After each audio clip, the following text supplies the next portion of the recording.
The full story on Fernando Alonso's strange Aston Martin F1 debut. Formula One's final on-track action of 2022 was the post-season test in Abu Dhabi, and it had the unique effect of wrapping up the current season, while also giving us a sneak peek at next year. It's always exciting to see drivers race for their new teams, and Fernando Alonso took it to the next level with Aston Martin, which had to run him in an entirely unbranded car. Hello. Welcome back to my channel. Today, we are going to discuss about the full story on Fernando Alonso's strange Aston Martin F1 debut. Why Fernando Alonso's car strange? Why it was unbranded? What was the contract? Why it became famous? Want to know? Then let's get started. This was an exceptionally uncommon area.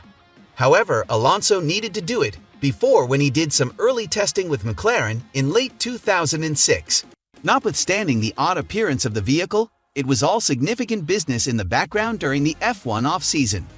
Alonso drove Aston Martin's 2022 vehicle in the first 5 hours of the Abu Dhabi test on Tuesday, ahead of joining the team in 2023. And the main thing everyone noticed about his most memorable Aston Martin run was the actual vehicle, the AMR22, seen simply in its base form, with no support logos or even the little association jack that normally decorates the tip of the nose.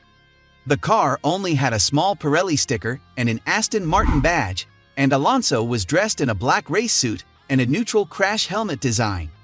This is because Alonso is allowed to drive for Aston Martin, but is not allowed to advertise the brand or its sponsors because he is still under contract without pay. Alonso was the undeniable person at the test in such manner. In practically no time except for the present, we should adhere to the more serious part of his Aston Martin debut. Alonso's craving to extract as much from this test was shown by him being the principal vehicle in the pit path toward the beginning of the day, and as per him the main driver in the enclosure on Monday to meet his new group. He finished 97 laps in 5 hours prior to surrendering the vehicle to enormous walk around the last few hours. Alonso was concerned about how that would allow him to accurately feel what the front tires were doing just before to his first run with an Aston Martin, and even voiced his concerns to the team in advance, but he was pleasantly surprised to discover that not much actually needs to be changed.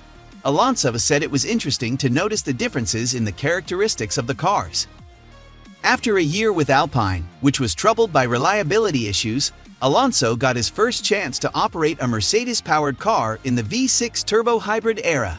He also retained praise for the Mercedes-powered Aston Martin's exceptional dependability despite having a high-mileage engine. Even though he played it coy, all he said when asked if it was better was that it felt different, and that he was just smiling and shrugging.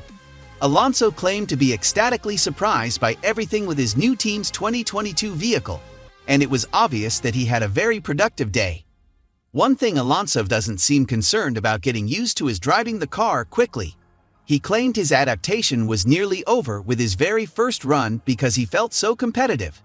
He identified changing his seats as the #1 priority after finding it painful on his left side, but he picked out various other details as well, like wanting to adjust the dash display on his steering wheel. The fact that Alonso had to completely remove the stickers from his car is an unusually extreme manifestation of something that is quite common. Drivers must meet certain requirements in order to be released early to test for another team. Despite the fact that Alonso was the most noticeable and seemed to have the strictest rules, the fact that he had to do so is merely an extreme example of what is usually the case. Actually, there were typical variations of this at this test.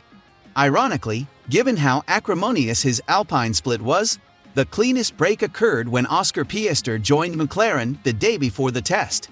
Because he is now fully contracted to McLaren, this allowed Piastri to be fully dressed in team gear for his first official day of running in the 2022 car, after previously driving McLaren's 2021 car in private.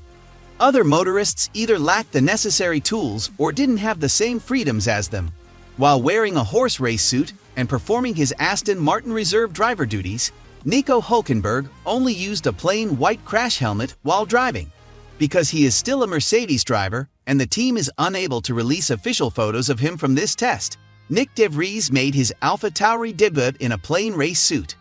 For what it's worth, which is very little, Pierre Gasly was the highest placed of this crew after shooting to fourth in the times laid on, and he got a massively upbeat figure at the end of the day talking up Alpine as a brand. However, he was wearing a plain set of overalls despite his crash helmet having Alpine and sponsor stickers on it. The answer to that is actually that there doesn't seem to be an answer. More seriously, the debutants had plenty of work to get down to in AlphaTauri. Replacing him, De Vries will likely wake up on Wednesday with a sore neck because he completed 151 laps around the Marina circuit, which is just under 500 miles more than any other driver. For some of the other newcomers, things weren't quite as simple. This was Piester's first proper appearance since causing some driver market chaos in the summer, though he wasn't giving much away afterward. Beyond describing the test as 100 about beginning to feel at ease in the team's McLaren, Piester's McLaren was the source of the day's first red flag after a minor technical issue that caused a precautionary stoppage on track. But he was back in action pretty quickly and had a very productive session. Even though he was only allowed to complete 20 Williams, didn't run as much as most of the other drivers, but he claimed that this was only due to a specific run plan in which the team tested him by having him make numerous switch changes to help him get used to the mental strain of operating an F1 car. During Robert Schwartzman's young driver test, race drivers Claire and Carlos Sainz shared a day in the nominated tire test car, which is how they managed the unusual 1-2-3. By placing first, second, and third in the times, Ferrari's car ended the year by sweeping the test.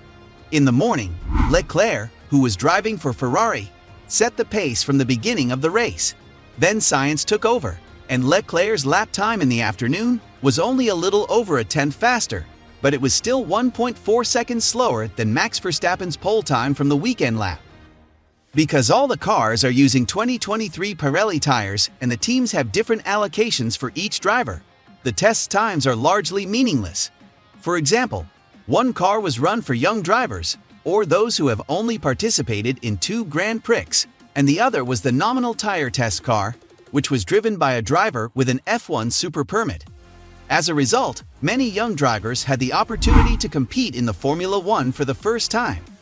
While Mercedes ran F1 rookie Frederic Vesta and fellow F2 drivers Jack Doohan, Liam Lawson, and Taylor Paul Chair returned for Alpine, Red Bull, and Alfa Romeo, respectively, Aston Martin and Haas were able to give test drivers Felipe Dragovic and Pietro Fittipaldi some time in their F1 cars.